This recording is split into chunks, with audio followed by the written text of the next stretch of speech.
Bonjour tout le monde, salut à tous, merci d'être là. Bonjour à Merci. tout le monde. J'espère que vous êtes en forme. Vous êtes en forme? Ça se passe comment ce deuxième jour de Rent? Bien?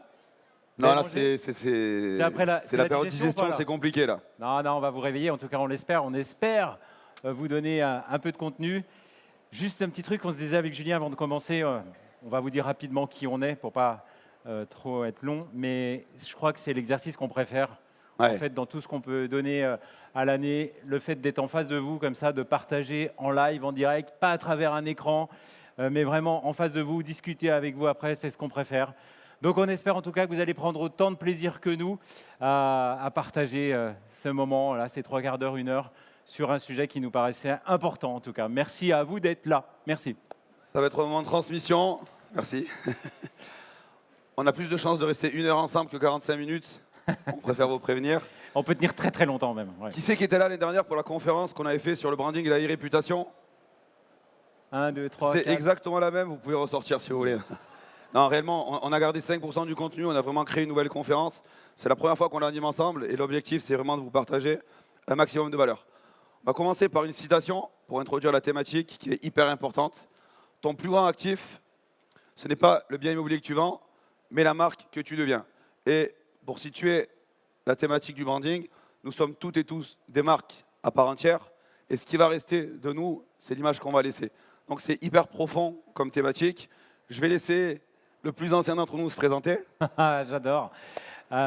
Oui, c'est vrai que je suis un peu plus âgé que toi, Julien. Moi, effectivement, j'ai la chance de faire plusieurs activités avec beaucoup de passion. Donc ça, c'est important parce que quand on aime ce qu'on fait, ben, on n'a pas vraiment l'impression de travailler, même si ça demande beaucoup de temps, beaucoup d'énergie, beaucoup de déplacements. Je suis agent immobilier, voilà, depuis une trentaine d'années sur la région dijonnaise en Bourgogne. Et il y a une vingtaine d'années, un peu plus même, je me suis orienté sur la partie accompagnement des professionnels, sur la formation, avec de la création de contenu en dirigeant un organisme de formation. Et puis, on va dire, sur ces 10 dernières années, plus de contenu à travers des thématiques, des conférences, toujours avec des experts, parce que je trouve que l'union fait la force et que vis-à-vis de vos attentes, ça donne un autre écho. En tout cas, on essaie toujours d'apporter de la justesse et ce qu'on expliquait l'année dernière a peut-être évolué, tant mieux d'ailleurs, et puis ce qu'on dira l'année prochaine sera différent. Donc la remise en question, c'est comme avec vos clients, elle est permanente. Donc voilà, tout ce qu'on essaie de vous amener, parce que Julien et moi, on est sur le terrain, on sait ce que c'est, les difficultés que vous pouvez avoir sur une négociation, sur un marché qui se régule.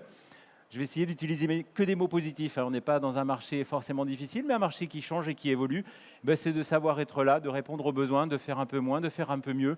Donc voilà, moi l'immobilier, c'est toute ma vie professionnelle à travers différents axes, que ce soit un peu plus médiatique aussi sur certains autres côtés, mais toujours proche de vous, toujours dans la proximité et dans toutes les régions. Il s'appelle Romain Cartier. Moi, je m'appelle Julien Raffin, j'ai 40 ans. Je suis papa de 3 enfants, je suis agent immobilier depuis 16 ans.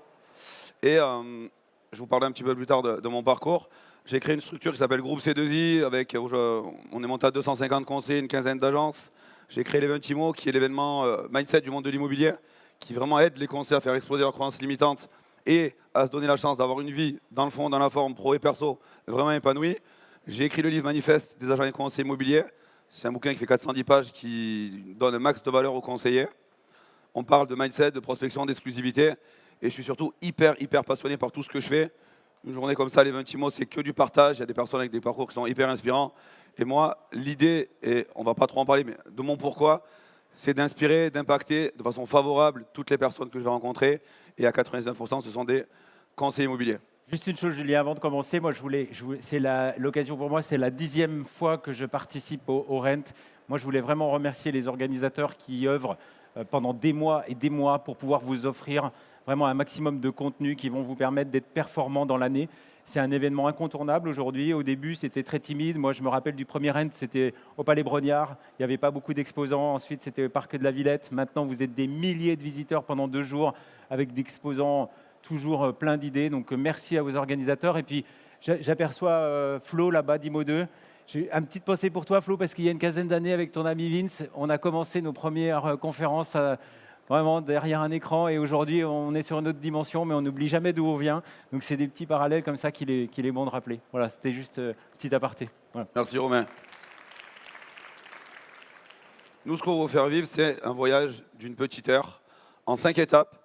Et la première étape, ça va être de recontextualiser la partie branding, on en avait parlé l'année dernière, et de montrer en quoi c'est hyper important pour un conseiller immobilier.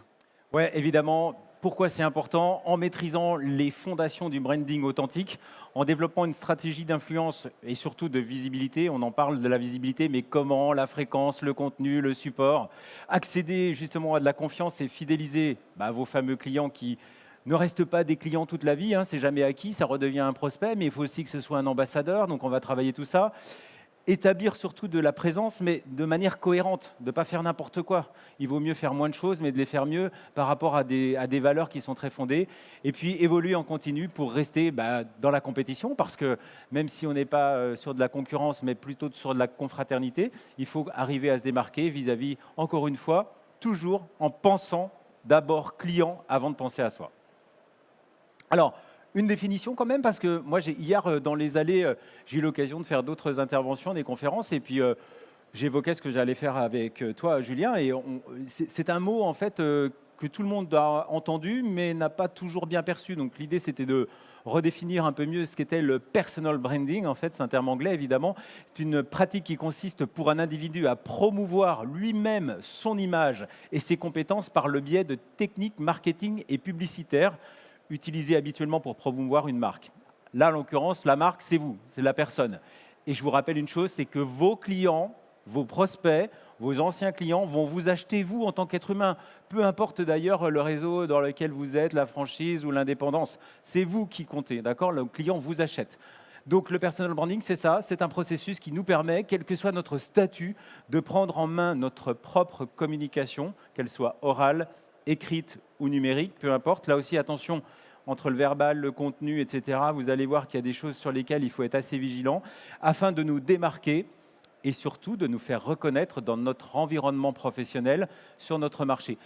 J'insiste, votre environnement professionnel, votre marché local, votre domaine d'expertise s'ajustera toujours en fonction d'un marché sur lequel vous êtes. Il vaut mieux être un très bon expert sur un tout petit secteur que d'être un agent immobilier moyen sur un secteur très large. D'accord ? Donc aujourd'hui, l'expertise locale, elle est vraiment reconnue. Cette notion de proximité, c'est important. Et c'est là-dessus qu'on va vous amener justement à travailler votre propre image.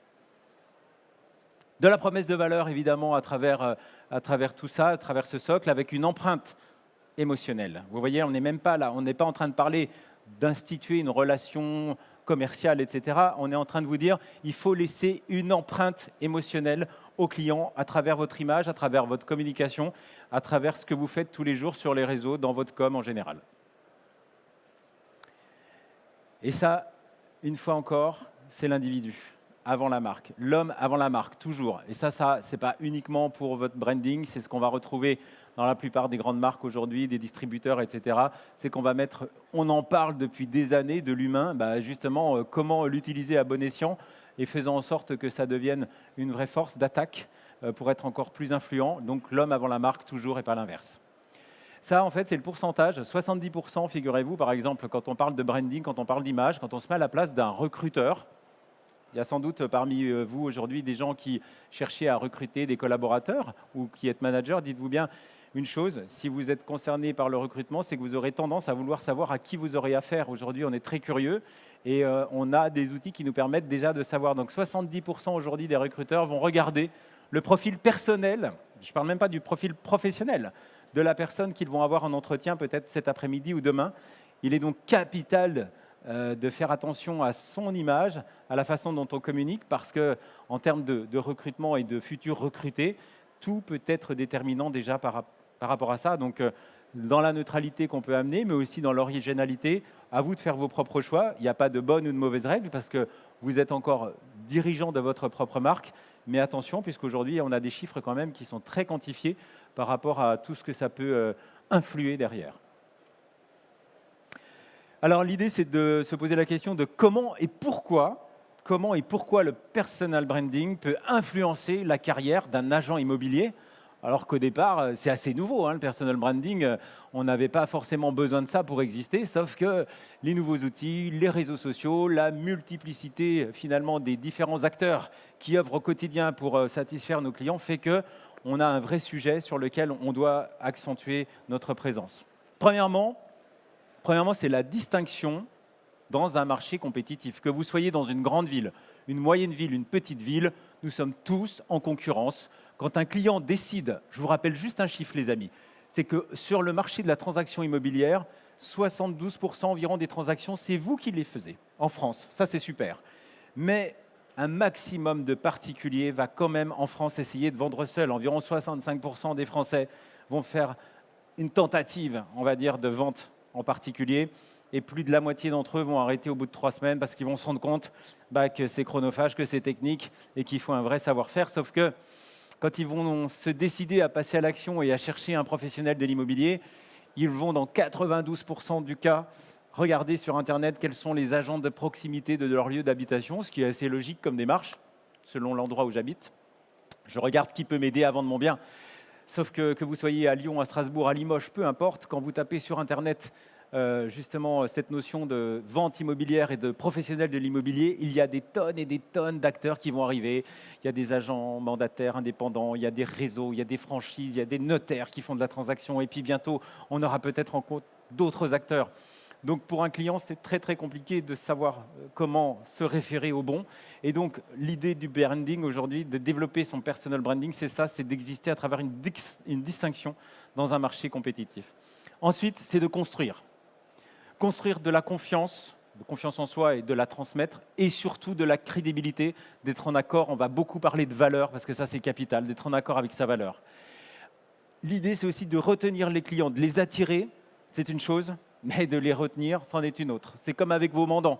Avoir un mandat en ce moment, c'est bien. Avoir l'exclu, c'est super. La garder dans le temps, c'est mieux, parce qu'on sait que les délais sont rallongés. Donc l'idée, c'est exactement la même chose.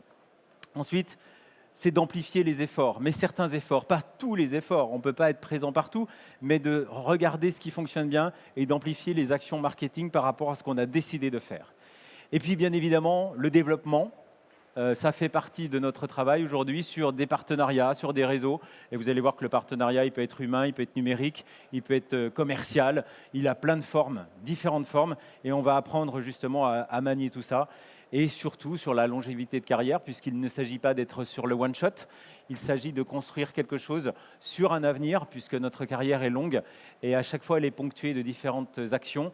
Et le marché, l'économie, la politique, l'environnement fait qu'on est sans cesse sur un marché de réadaptation. Mais c'est ça qui est bien, c'est que c'est sans fin et qu'on ne s'ennuie pas. Une petite citation, parce que Julien et moi adorons les citations, parce que c'est tellement le reflet de notre société. On retiendra qu'il faut 20 ans pour bâtir une réputation et 5 minutes seulement pour la détruire. Donc attention à ce que vous décidez de produire, attention à ce que vous faites et surtout, faites-le avec conviction, choisissez, pas n'importe comment, toujours step by step. Voilà. Donc là, on a compris, Romain vous a expliqué vraiment, l'importance du branding, 2, pour quelles raisons c'est important. Maintenant, on va passer le reste du voyage ensemble, à voir comment, finalement, on va pouvoir le mettre en place. Juste un rappel. Vous savez que chaque prise de décision chez un être humain, elle est à 2 niveaux. Il y a un côté rationnel, il y a un côté émotionnel. Il n'y a que l'émotionnel qui fait prendre la décision, et derrière, c'est le rationnel qui va rassurer ou pas. Donc, qu'est-ce qui se passe dans la partie émotionnelle que vous voyez symbolisée par le cœur? C'est tout ce qui va être la connexion, l'authenticité. On va parler d'authenticité tout à l'heure. On verra que l'authenticité, c'est un des socles forts du personal branding. Il va y avoir l'empathie, la confiance. Donc, c'est vraiment là-dessus que ça va être important. Les décisions, elles sont influencées par les faits, mais sont déterminées par l'émotion. Et ça, c'est quelque chose qu'il faut bien se mettre en tête dans notre parcours client, acheteur, vendeur, à tout niveau. C'est par l'émotion qu'on va créer la connexion. C'est par la connexion qu'on aura la bonne décision. Et nous, on doit aller chercher cette connexion-là. Donc le branding, il va intervenir à ce moment-là, sur la partie connexion avec notre client. Si on prend le parcours émotionnel d'un acheteur, il y a donc une traduction de confiance, et c'est le même pour le vendeur, d'accord? Traduction de confiance. Ensuite, il y a l'engagement. De la confiance vient l'engagement. Et de l'engagement vient la fidélité. Aujourd'hui, notre branding va aussi nous servir à pouvoir, Romain parlait tout à l'heure, que ce soit pour la partie vendeur, mais pour la partie conseiller immobilier, si vous avez des équipes, par votre branding, on va parler du leadership, c'est ce qui va faire qu'ils vont vous suivre longtemps ou qui partiront. Chaque décision d'achat, ça va être un parcours émotionnel. Et le branding, il faut vraiment se dire, c'est le véhicule de A à Z qui va amener ce parcours émotionnel jusqu'à son terme. On va maintenant voir notre deuxième étape qui va être redéfinir son image. On va parler d'image, On sait tous et tous ce que c'est l'image, mais est-ce que réellement on s'en soucie et on fait ce qu'on a à faire pour avoir une image favorable? Donc on va commencer par comprendre l'importance de se démarquer dans un marché saturé. D'accord? Se démarquer, qu'est-ce que ça veut dire? Un, statistique. 60% des clients disent qu'ils choisiraient un agent immobilier qui leur semble unique et authentique.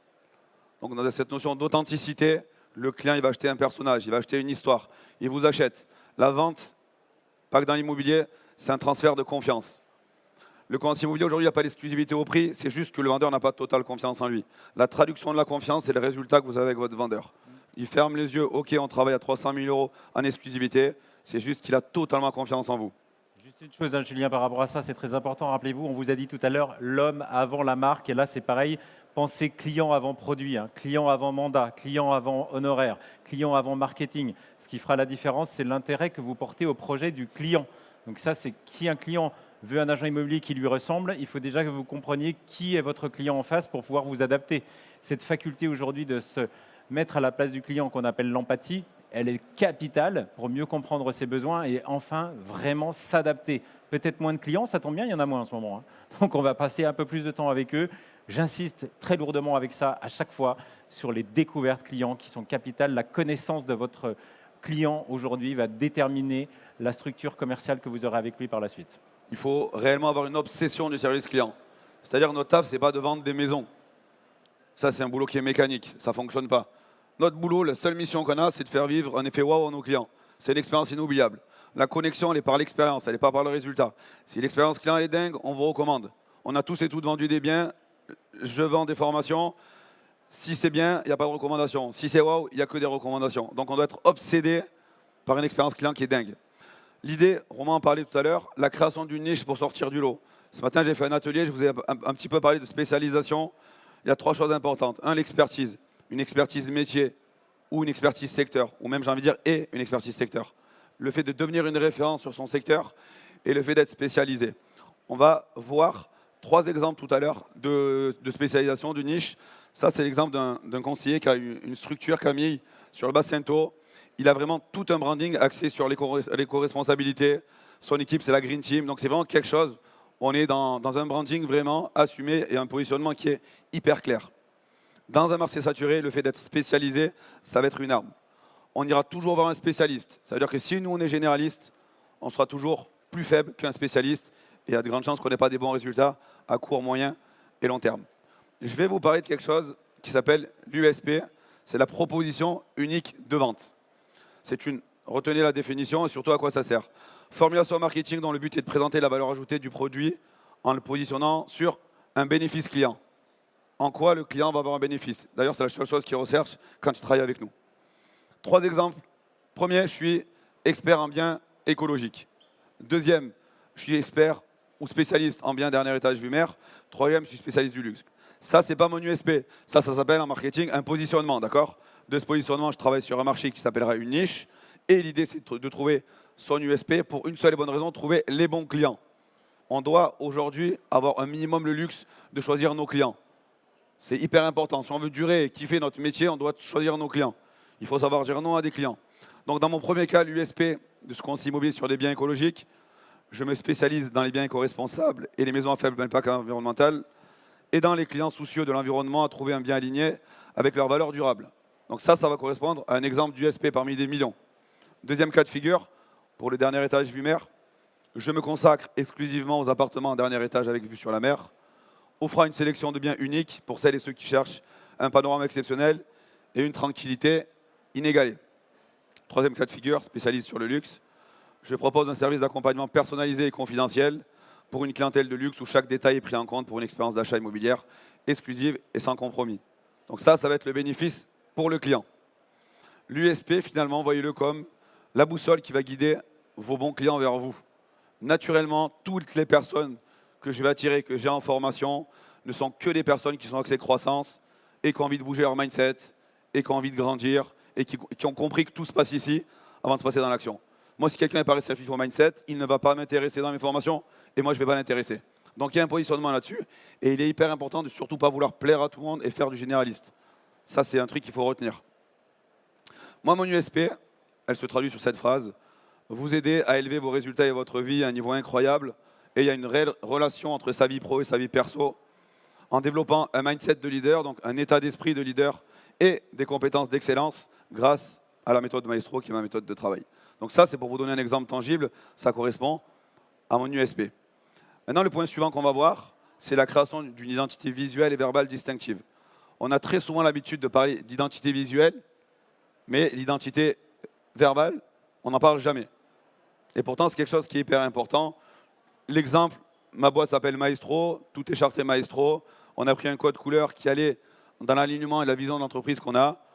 Il y a un alignement sur le manteau de couverture Facebook, LinkedIn, YouTube, les podcasts, les guides, la signature mail. Et c'est hyper important.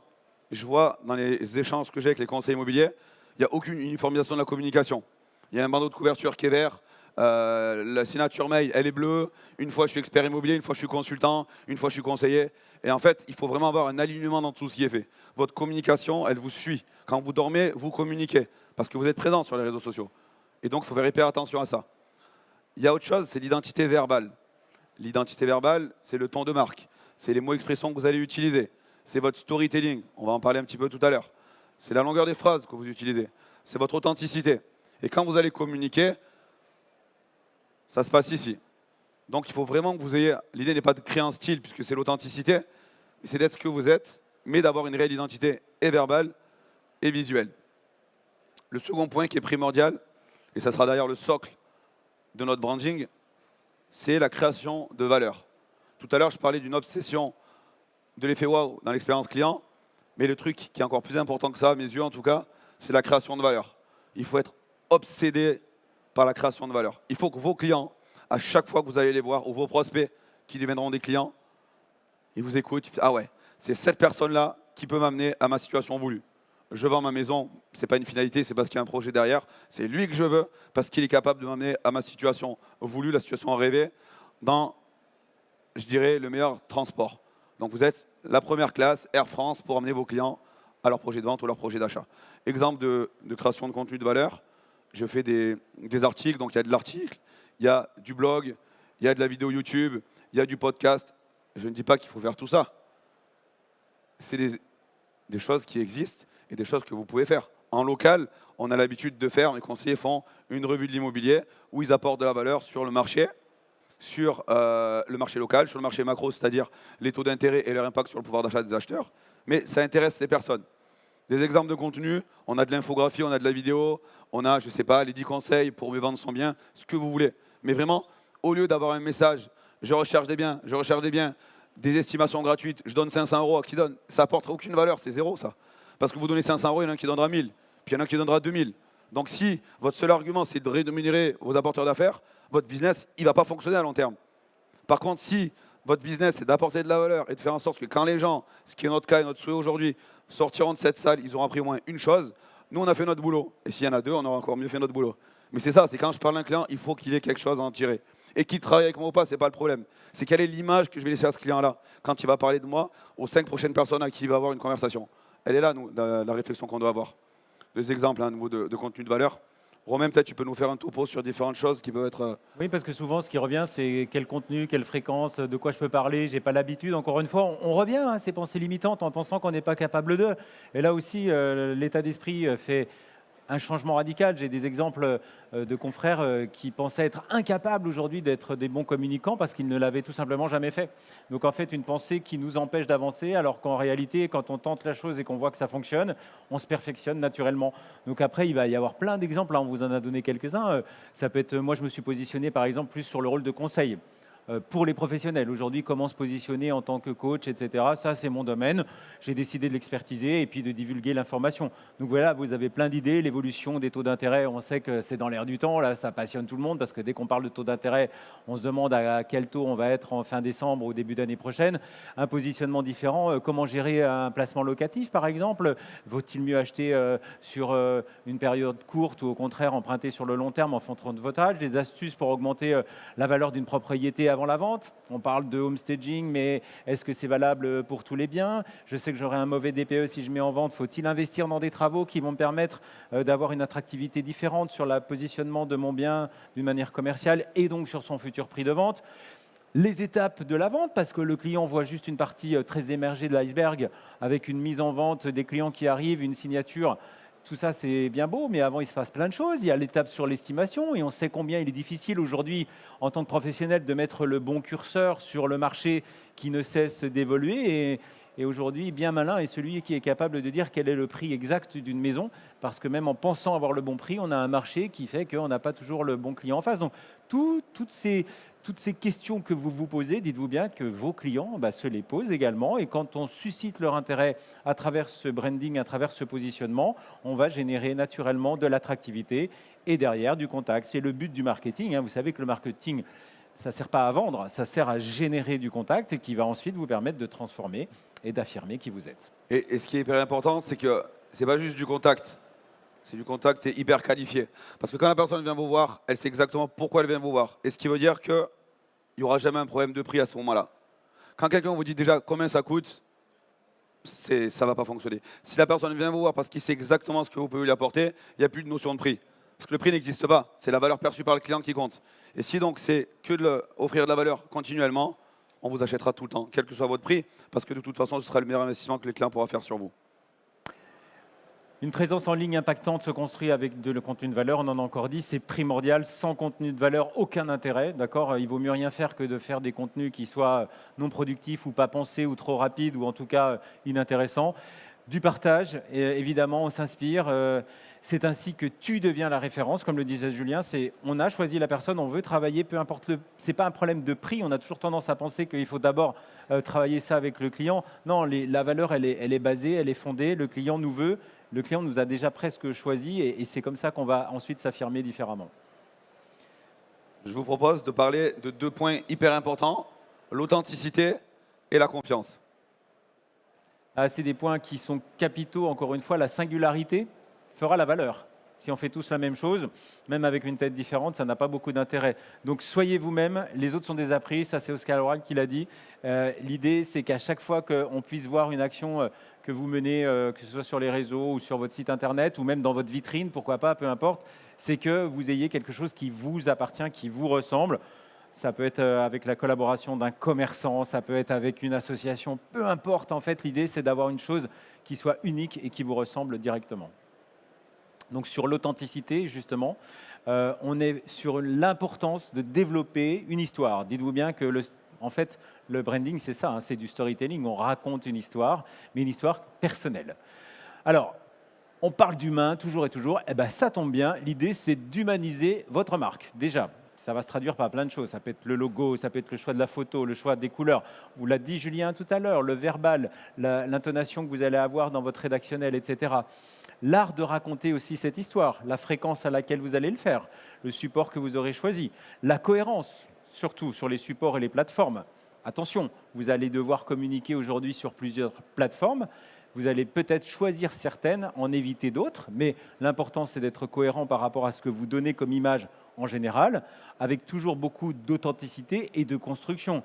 Pas de choses au dernier moment, pas d'improvisation, on évitera l'amateurisme. On a toujours l'impression que parfois, on peut faire quelque chose qui n'était pas prévu. Alors ça peut marcher sur une story, là pourquoi pas, mais si on veut créer du contenu de valeur, rappelez-vous, sur le long terme, on a vraiment une réflexion en amont qui doit être faite, évidemment, pour que ce soit positif. Un outil de différenciation aussi par rapport à ce qu'on aura choisi, et puis une évolution continue, puisque ce qui est bien dans notre métier, c'est que c'est sans fin et qu'on aura toujours quelque chose à dire. On va se servir des prétextes. Les prétextes, c'est l'actualité, c'est la politique, c'est l'environnement, c'est l'économie, c'est le marché, c'est le marketing, c'est les événements extraordinaires comme le Rent. Enfin, il y a toujours quelque chose à dire et c'est ça qui est bien, c'est que c'est sans fin. Mais attention, on va en parler tout à l'heure. Rigueur et organisation sont de mise. On ne fait pas n'importe quoi parce qu'on y a pensé au dernier moment ou parce que là, on a le temps de le faire ou parce qu'il fait beau.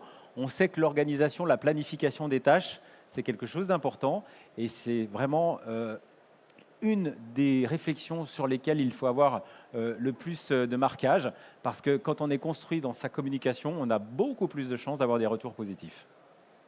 Allez, je vous propose de vous raconter un petit peu mon histoire. C'est Julien qui se j'assume totalement il avait des cheveux à mon physique quand j'avais 8 ans. Cheveux, disons. Ouais. Donc voilà, ça c'est une photo de moi quand j'avais 8 ans. Et je vais vous expliquer comment en fait, de sa propre histoire, et il n'y a aucune belle histoire. Il y a des histoires, c'est les nôtres, elles nous appartiennent. On devient quelque chose ou on fait quelque chose. Et c'est hyper important de se dire, Ça, c'est celui que je connais le mieux puisque c'est le mien. Donc ça, c'est une photo de moi quand j'avais 8 ans. Vous voyez, le niveau branding, on était loin du compte. Mercier, la coupe au bol et l'assortiment de toutes ces couleurs. Et en fait, j'ai eu moi un parcours scolaire assez compliqué. J'ai découvert, je le savais déjà, mais en fait, j'ai 3 enfants. Mon fils est en CM1 et plusieurs fois, je suis convoqué à l'école, comme mon père l'était. Et aujourd'hui, on a dit, tiens, il faudrait que vous fassiez diagnostiquer Léo parce qu'il est probablement TDAH, hyperactif. Donc, un bon papa que je suis, je le fais. Il est effectivement TDAH hyperactif. OK, ça ne change rien. Et puis, on me dit, il faudrait aussi que vous le fassiez. Bon, alors, je le fais, j'avais déjà la réponse et j'ai diagnostiqué. Donc, moi, dans mes bulletins scolaires, on retrouvait quoi? Ne travaille pas, ben, ça fait 16 ans que je me rends compte que je bosse 12 heures à 18 heures par jour. N'est pas investi dans ce qu'il fait, alors que je suis une personne qui est hyper extrémiste dans tout ce qu'elle fait, c'est blanc ou c'est noir. Donc en fait, je n'ai pas trouvé ma place dans tout ça. J'étais hyper actif. Et on va voir en quoi c'est utile de vous parler de ma vie. Ce n'est pas une thérapie, hein, je ne vous demanderai pas 50 € à la fin de la séance. Ça, c'est, je l'ai montré ce matin, le bilan de mon entreprise au 31 décembre 2014. Ça faisait 7 ans que je travaillais, de 12 à 18 heures par jour. Et ce qu'il y a, 120 000 €, c'était mon salaire mensuel. C'était les pertes que j'avais accumulées en 7 ans. Donc en fait, en 2014, je me suis retrouvé en redressement judiciaire. Ma boîte, elle était à des centimes de se cracher, hein, de la liquidation. Et ça engendrait beaucoup de choses difficiles. C'est les huissiers, je ne parle pas du recommandé d'huissier qu'on a déjà tous reçu. Je parle de l'inventaire, je parle de beaucoup de choses qui sont difficiles, mais qui font un parcours. Et ça, c'est mon bulletin de salaire pour le coup. Il est moins glamour. C'était le 30 novembre 2010 et il était, et c'est pas une erreur, hein, à 485,17 €. Ce qui veut dire que j'avais un taux horaire de 1,85 €, le plus bas de tous les pays d'Europe. Ça, c'est ni bien ni pas bien. C'est ma vie. Personne ne m'a dit d'être à mon compte, d'être entrepreneur. J'y suis allé. Et donc, qu'est-ce qu'on en tire? Parce que le temps avance et il faut dire des choses. Un, cette fameuse hyperactivité aujourd'hui me donne une énergie qui est hyper importante. Donc, j'en ai fait une force. Deux, le parcours hyper cabossé me permet aujourd'hui, surtout d'expliquer au conseiller immobilier ce qu'il ne faut surtout pas faire. Parce qu'étant têtu et borné, les erreurs, je les ai multipliées jusqu'à ce que ce soit terminé. 3, j'ai développé, et je ne suis pas né avec ça, j'ai jamais été un enfant fort avec un mindset positif. C'est grâce à mon expérience dans la merde, clairement, que j'ai développé mon mindset. J'ai fait preuve de persévérance et de résilience, force de travail et le fait d'avoir une performance dans le métier. Là, je ne vous raconte pas une histoire pour faire du storytelling. Je vous explique juste qui je suis et ce qui s'est passé dans les 10 dernières années de ma vie. De ça, j'ai fait le parcours et je transmets par rapport à ce qu'il y a dans mes tripes. Tout le monde a un parcours. Il faut juste être à l'aise avec ce qu'on a fait et avancer avec ça. Dans tout ça, on a développé un socle. Pour moi, le socle fondamental d'un être humain, un, c'est les valeurs, et deux, ça va être la vision. Donc les valeurs, c'est quoi? C'est ce qui va s'exprimer dans nos actions. Les valeurs, ce n'est pas les murs des grandes boîtes avec écrit bienveillance, respect, tout ça. C'est bien si c'est le cas, mais ça, c'est du marketing. C'est comme celui qui dit « Fils, la clope, c'est pas bon. Hein. Ça ne peut pas fonctionner. » C'est toujours l'exemple, l'action. Donc là, c'est mon code de valeur qui est celui du coup de mes entreprises. Ça commence par ma valeur forte, c'est la liberté. Et vos valeurs, dites-vous que c'est la chose contre laquelle vous n'irez jamais. C'est-à-dire qu'à aucun moment, un être humain qui a des valeurs fortes va être capable de les transgresser. Puis après, il y a la bienveillance, parce que c'est mon éducation, il y a l'humilité, c'est mon éducation. Et il y a des valeurs qu'on découvre avec le temps. L'excellence, par exemple, la croissance, ce n'est pas des choses qui m'ont été enseignées, mais c'est des choses que j'ai découvertes, dans lesquelles aujourd'hui j'aime et j'aime aller là-dessus. Dans les books que je donne à mes conseillers de mon réseau et aussi aux personnes que j'ai en formation, la première chose dont ils parlent, c'est de leurs valeurs. Comment vous voulez créer une relation authentique avec un client si juste, moi j'ai 96% d'avis client et je fais des photos pro? Ça, on s'en fout. Ça, c'est de la caractéristique. C'est 0,1% de la prise de décision. Par contre, si vous dites qui vous êtes et en quoi vous avez une détermination qui est supérieure à la terre entière pour amener ce client-là à la réussite de son projet, ils vous signeront systématiquement.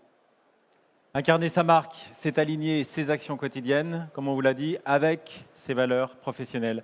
L'un ne va pas sans l'autre et c'est comme ça qu'on combine la réussite. Ton authenticité attire les bons clients. En fait, on dit souvent qu'on a les clients qui nous ressemblent. Partage tes valeurs et sois toi-même pour créer un lien de confiance durable. Donc, c'est sur le temps que tout ça va se mesurer.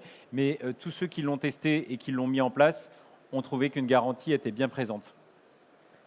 Alors, une marque, évidemment, qui est sincère et humaine, toujours à la fois, avec de l'insincérité, de la connexion, de la conviction aussi, ça c'est capital. Hein. C'est toujours des mots forts qui résonnent dans les valeurs qu'on essaie de mettre en place avec cette notion d'authenticité, encore une fois, pour pas que ce soit fake, jamais copié. On peut s'inspirer des meilleurs, toujours, parce qu'il y a des gens qui sont très inspirants. mais l'idée, c'est pas de faire un copier-coller, puisqu'on a dit tout à l'heure que chaque singularité faisait la force justement de cette proposition de valeur. Générer de la confiance en incarnant sa marque au quotidien. Donc, et plus on va le faire, mais ça c'est un moteur, c'est-à-dire que plus on va mettre en action ce dont on vous parle, plus on sera capable de générer du contenu sans même avoir été capable de penser qu'on était capable de le faire. C'est ça qui est bien, c'est que c'est sans fin. Donc c'est une machine qui se met en marche petit à petit. Et puis il y a aussi l'aide de votre entourage, que ce soit familial, personnel, professionnel, les collaborateurs, qui font que tout ça évolue dans le temps. Ça, ce visuel que vous voyez là, Soyez rassurés, je ne vais pas vous le décrire, vous inquiétez pas. Ouais. Quand on parle d'apporter de la valeur et faire preuve pour le coup de transparence, ça c'est des pages du book vendeur à nouveau qu'on les conseille immobiliers. C'est simplement de la pédagogie, d'expliquer aux vendeurs qu'il y a 34 étapes entre l'étape numéro 1 qui correspond à l'estimation de son bien à l'instant T où je lui parle et la 34e qui est la signature de l'acte authentique. Et moi, si je fais preuve de transparence avec mon vendeur, il doit être capable de savoir exactement tout ce qui va se passer. Donc la pédagogie et la transparence, c'est quelque chose qui est hyper important et c'est en ça aussi que la confiance, elle est gagnée. Et à nouveau, si la confiance, elle est plus forte, 2 mois après la prise de mandat, vous aurez encore plus d'impact pour pouvoir travailler une baisse de prix. Parce que la notion de baisse de prix, qui est aujourd'hui pour moi la compétence métier la plus importante pour pouvoir fluidifier le marché et faire en sorte que l'offre et la demande puissent se recroiser et redynamiser le marché, elle n'est pas que factuelle en sortant une analyse comparative de marché en lui expliquant les choses. Elle passe aussi par cette création de liens émotionnels qui va faire qu'on aura beaucoup plus d'impact pour que le vendeur soit capable de dire « Ok, je te suis, j'y vais ». Mais le j'y vais, est-ce que vous avez déjà connu cette situation, vous voyez quelqu'un, il vous parle et vous lui dites « Ah, je ne le sens pas lui ». Ça vous est déjà arrivé ou non? Ça, c'est de l'émotionnel. Et je ne le sens pas, on n'ira jamais si je ne le sens pas. Donc dites-vous que même si vous vous dites « Ça a l'air cohérent, mais je ne le sens pas, il est émotionnel », on n'ira jamais. Donc c'est hyper important cette partie de transparence. Il y a une notion qui est importante, c'est le fait de ne pas construire une image de marque. Le fait de dire, j'ai pas envie de prendre le costume de lui et de m'inventer une vie. Aujourd'hui, il y a plein de personnes qui veulent faire du mimétisme en se disant, tiens, lui il fait ça, alors je veux faire pareil. Mais je vous ai dit, votre plus grande force, c'est ce que vous avez vécu, c'est ce que vous êtes. Donc il n'y a aucun intérêt à vouloir faire comme. Ça ne marche pas, ça fait faux. Et quand ça fait faux, il y a 0 résultat. Donc ça, c'est hyper important de se dire, j'ai rien à construire, et par rapport à ce qui est ma vie, je vais en faire quelque chose, je vais en faire mon socle fort. Il faut qu'il y ait une cohérence. La cohérence, on a vu tout à l'heure sur le digital, là c'est un exemple de cohérence. Tout mon branding, voilà, il va être axé sur cette notion de maestro, de doré, de bleu. Vous voyez, j'ai la gourde, j'ai tout, j'ai même mes enfants, ils ont un tatouage sur le front. Là, il y a vraiment quelque chose qui est fort et je fais attention à chaque détail. Chaque détail est hyper important. À chaque fois que vous allez dire quelque chose, rappelez-vous, on a dit tout à l'heure, l'identité visuelle, l'identité verbale, c'est qu'est-ce qu'on va laisser avec Romain quand on va vous quitter. Et quel va être le message, les 5 premiers mots pour décrire l'heure qu'on a passée ensemble. De 200 personnes qui seront ici, il y en a peut-être 400 qui vont être au courant. Et c'est ce qui se passe avec nos clients. Parce que votre client, il a des repas de famille, il a des amis, et il échange sur ce qu'il a ressenti sur vous. Romain, notre étape numéro 4, tu nous amènes où? On est toujours dans le voyage, les amis, rassurez-vous. On ne va pas vous donner un contenu trop lourd pour que vous puissiez quand même parler de bien en nous à la fin de cette session. C'est d'amplifier son influence, justement, le leadership et, bien sûr, les réseaux. Alors, transformer sa marque en influence réelle et impactante, parce que l'idée c'est ça, hein, c'est d'avoir justement cet impact qui soit réel par rapport à ce qu'on va faire. Évidemment, on l'a dit et on le répète, le contenu de valeur, ça c'est la base, hein, ça c'est le socle. Donc il va y avoir plein de choses autour, ça se construit. Et nous, on est bien placés pour le savoir, parce qu'aujourd'hui, quand on a la chance de pouvoir mener des conférences, etc., c'est quoi? C'est les mots, c'est le choix du verbal, c'est donc la prise de parole en public, mais c'est aussi de savoir avec qui on collabore, le positionnement en tant qu'expert. Ça, c'est très important. Moi, je pense que ce rôle d'expertise aujourd'hui, il est vraiment primordial. Il faut qu'on soit reconnu comme tel, parce que quand on est à moitié, quand on fait à peu près, ça ne suffit pas. Encore une fois, moi, je défends depuis plusieurs mois, voire plusieurs années, le moins mais mieux, vraiment l'ultra qualité par rapport à la quantité, avec cette notion d'expertise au quotidien qui va amener beaucoup de crédibilité. En tout cas, c'est ma vision des choses. Et puis toujours beaucoup de consistance, beaucoup de contenu, avec de la cohérence par rapport à ce qu'on est capable de mener. Bref, vous l'avez compris, du professionnalisme dans son grand état. Voilà. Juste pour en revenir sur l'expertise, on nous dit souvent qu'en fait, on est payé, donc notre rémunération va dépendre de la valeur ajoutée qu'on apporte dans notre marché. Ça veut dire qu'aujourd'hui, si vous êtes capable d'apporter une valeur ajoutée maximum sur votre secteur X, Y, Z, et quand on parle de secteur, en secteur local, on va parler du 2500 boîtes aux lettres, plus vous apporterez de la valeur, plus vous serez payé. Et ça, c'est quelque chose qui est universel, qui est propre à tous les métiers du monde. Donc l'influence, ça va aller c'est beaucoup plus profond que juste la visibilité. C'est d'incarner une expertise. C'est de dire, si j'ai un challenge immobilier, c'est lui que j'appelle. Et à partir du moment où les gens sur votre secteur vous ont désigné comme l'expert du secteur, c'est gagné pour vous. Pour générer une communauté engagée, je vais vous donner quelques points. Communauté, c'est une communauté de clients, mais aussi une communauté de conseillers immobiliers si vous développez les équipes. Un, c'est la proximité avec ses clients et vos équipes. Donc, ils doivent vous voir au quotidien. Deux, c'est la connaissance. D'accord, votre connaissance que vous allez leur transmettre. Trois, c'est l'authenticité. On a déjà parlé. Le fait de faire du contenu éducatif qui va intéresser. Ah tiens, il met quelque chose dans ma boîte aux lettres. Ok, j'ai appris quelque chose. La collaboration. Faites des collaborations avec des commerçants de votre secteur, avec votre courtier, avec votre diagnostiqueur. La vision de votre business. Aujourd'hui, quand les gens viennent dans votre boîte ou vos clients, c'est parce qu'ils ont un alignement avec votre vision et ils sont d'accord d'aller là où vous voulez les amener. Et aussi, ce n'est pas l'objet du jour, on en a parlé l'année dernière, la mise en avant de tous vos témoignages. C'est hyper, hyper important. Donc l'idée, c'est quoi? C'est d'être une référence qui attire naturellement et qui a une réelle communauté engagée. Une communauté, c'est quoi? C'est deux personnes qui vont parler. Une première personne dira « J'ai rencontré Julien, on m'a dit que ce n'était pas un bon agent immobilier. » Et c'est l'autre qui lui dira « Franchement, non. Moi, j'ai déjà bossé avec lui, tu peux aller le voir. » Une communauté, ce sont des gens qui vous défendent et qui vont vous défendre becs et ongles, quoi qu'il arrive. Ça, c'est une vraie communauté. Et ce n'est pas des mecs qui vous mettent des likes sur YouTube ou sur Facebook. C'est des gens capables de défendre votre position, votre alignement, vos valeurs et ce que vous êtes. Sur le développement toujours, mais cette fois-ci du leadership et de manière active. On en a déjà parlé, mais l'idée c'est d'arriver encore à se positionner différemment par rapport à ça, sur cette leadership sectoriel ou même, on va dire, organisationnel en général. Donc comment on fait? Eh ben, on a des actions qui sont menées, qui sont mises en place en amont parce qu'elles sont réfléchies, comme on vous l'a dit, d'accord? On a des prises de position sur le marché actuel dans lequel vous êtes. Hein, encore une fois, c'est économique, c'est social, c'est environnemental, ça peut être politique si ça vous concerne. Des participations aux différents events. Je crois que l'union fait la force aujourd'hui. Votre ultra présence sera reconnue comme telle. Moi, j'aime bien l'idée, en fait, je déborde un peu, mais j'en parlais sur le lien qu'on peut créer. Il faut que vous deveniez, que vous restiez le référent, vous savez, la personne qu'on aura envie d'appeler, même le jour où on ne va pas revendre l'appartement, il faut qu'on dise « Ah, mais Julien, il est au courant de tout, puisque dans sa commune, il sait tout ce qui se passe. Et c'est peut-être le mieux placé pour nous dire en ce moment quel est le meilleur taux que je vais pouvoir avoir si je fais un achat pour un investissement locatif, mais dans une ville différente. » En fait, on va forcément avoir un retour à la personne parce qu'on sait qu'il y a de la compétence et c'est surtout parce qu'on se rappelle de Julien parce qu'il est présent justement grâce à un branding qui a toujours été bien modelé par rapport à ça. Donc, toujours être dans l'inspiration. Mais ça, c'est la réflexion et c'est notre métier aussi qui nous permet d'avoir cette inspiration continue avec de la vision, de l'anticipation. Et ça rejoint naturellement une qualité essentielle dans notre métier, c'est la curiosité. Si on s'intéresse à ce qui se passe, que ce soit environnemental ou économique, on va pouvoir justement déjà préparer ses prochains contenus par rapport à ce qu'attendent finalement le client et par rapport à ce qu'on vit aujourd'hui. Et encore une fois, avec ce lien de fiabilité par rapport à vous-même, par rapport à vos valeurs. On en parle beaucoup de la valeur, mais c'est le socle évidemment du sujet. Donc dans l'idée, hyper important, l'uniformité sur tout ce qui va se passer, on en a parlé sur la partie physique et digitale, la création de valeur encore et toujours, et ça doit vraiment être quelque chose qui est un leitmotiv pour vous, et la mise en avant de vos valeurs fortes. Les gens, en fait, ils veulent savoir qui vous êtes, et pas spécialement se mettre en action avec ses enfants ou s'inventer une vie sur les réseaux sociaux pour attirer un semblant d'émotion. C'est juste de dire, voilà, bêtement, moi je suis papa, j'ai 3 enfants, voilà ce que j'aime pas. Il y a X% des personnes qui n'aimeront pas, c'est très bien. Et il y a X personnes qui vont adorer et qui seront pour le coup eux, les ambassadeurs d'une communauté. On va aller se diriger vers la dernière étape de notre voyage, c'est le fait de s'adapter et qu'il y ait une évolution constante dans notre branding. Donc je vais ajuster ma marque face à tous les changements du marché. D'accord ? Ce n'est pas de changer mon branding, c'est différent, ça va être de l'ajuster. Là, en quoi je peux ajuster mon branding ? Par rapport à tout ce qui est innovation. On est au rent, il y en a pour tous les goûts. Je vais adapter mes stratégies de communication. La communication que j'ai aujourd'hui n'est pas la même que celle que j'avais à 16 ans quand j'ai commencé.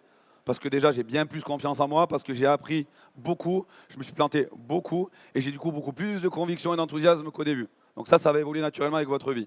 L'actualisation de l'offre de vos services. Ici, vous avez de quoi avoir des outils pour avoir une offre avec une valeur G qui est plus importante. La flexibilité dans tout ce que vous faites. La proximité avec le marché, c'est hyper important d'être tout le temps dans votre marché matin, midi et soir.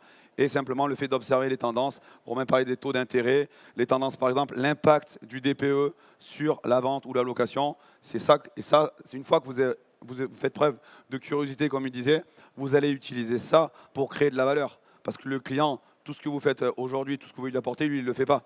C'est notre métier, c'est à nous de le faire. Donc nous et notre marque, elle doit évoluer avec le marché. On doit s'adapter et toujours rester pertinent dans ce qu'on dit et dans ce qu'on va faire. Donc utiliser, pour moi, si vous me connaissez un peu, vous savez que le retour client, pour moi, c'est primordial. L'expérience client, en tout cas, elle nous concerne chaque jour. On est tous concernés avant d'acheter des vacances, un voyage au restaurant, le cinéma, n'importe quoi. On veut savoir comment a été l'expérience sur les autres. Et ben, un des brandings qu'on peut utiliser aussi, c'est ça, c'est l'expérience, c'est le retour client, c'est de travailler tout ce que vous avez mis en place avec vos clients qui sont tellement contents de vous quand vous leur trouvez le foyer idéal ou quand vous avez réussi la transmission du patrimoine qui était si importante pour eux.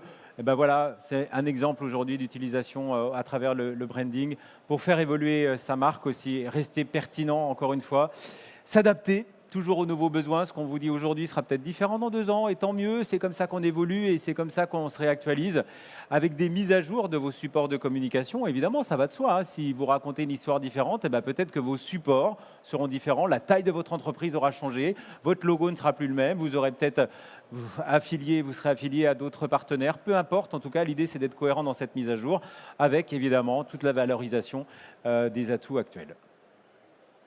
Les retours clients, on le sait, sont un véritable levier, mais plus que ça encore, on n'a même pas conscience aujourd'hui de l'impact positif que ça peut avoir. C'est tellement puissant pour ajuster votre image. C'est toujours compliqué de parler de soi. Aujourd'hui, travailler sa réussite, c'était un des sujets que je traitais sur le Rent. On a toujours en France à être un peu timide avec le sujet en pensant qu'on est dans l'excès d'orgueil ou de prétention mal placée parce qu'on parle de soi et de sa réussite, alors que nos confrères anglo-saxons, ça fait 40 ans qu'ils parlent d'eux en toute décontraction. Mais je pense qu'aujourd'hui, on peut parler de soi grâce justement à ce qu'on a mis en place avec des clients qui sont contents parce qu'on leur a trouvé le bien idéal, etc. Donc, écouter, améliorer et renforcer son influence naturelle à travers ce fameux levier si important. Si on résume très rapidement, et gardez ça en tête, si vous voulez le prendre en photo, vous pouvez le prendre en photo. J'ai résumé le branding sur un arbre. Vous avez vos fondations qui vont être vos racines, qui doivent être profondes et fortes. Ça va être votre authenticité. On dirait les Chinois devant la Tour Eiffel. Là. La confiance. La confiance, c'est primordial. Le lien de confiance, c'est hyper fort. Et le fait d'être cohérent dans tout ce que vous faites. L'alignement, d'accord ? Alignement. L'inspiration, l'engagement, l'adaptabilité, le leadership, l'expertise, qui vont être les branches. Et comme un arbre, le branding de chacune d'entre nous a besoin de racines qui sont solides et des branches qui, elles, vont être flexibles au contraire pour pouvoir grandir, comme on l'a dit, et ensuite s'adapter. Et juste une chose, les amis, tout ce qu'on vous a dit, il y a beaucoup de contenu. Je sais, beaucoup d'entre vous, je l'espère, ont été en tout cas enthousiastes à l'idée de mettre en place des choses, mais n'attendez pas 8 jours, n'attendez pas 2 mois pour le faire. Planifiez tout ça, réfléchissez à ce dont on vous a parlé et comment vous pouvez vous inspirer de tout ça, mais surtout passez à l'action. Et dites-vous bien un dernier truc, et soyez rassurés avec ça. On ne pourra jamais plaire à tout le monde, d'accord ? Donc soyez vous-même, tentez des choses, on les rectifie. Et si ça ne convient pas, eh ben soit on arrête, soit on va dans une autre direction. Mais tentez, soyez innovants. Merci à tous. Bonne Merci à fin tout de le Salon monde. Rent. Et on a très envie de vous retrouver pour de nouvelles aventures. Merci. On vous a laissé un QR code. Comme on savait qu'il y avait beaucoup de contenu, ça va vous permettre de déjà récupérer la conférence qu'on avait fait l'année dernière, pour commencer, de télécharger votre USB et d'avoir un petit outil pour pouvoir le faire. Et dès que la conférence sera disponible en replay, on la mettra aussi. Comme ça vous permettra d'avoir le contenu, de regarder à tête reposée et d'en profiter. Merci à tout le monde et bonne journée. Salut à tous, merci.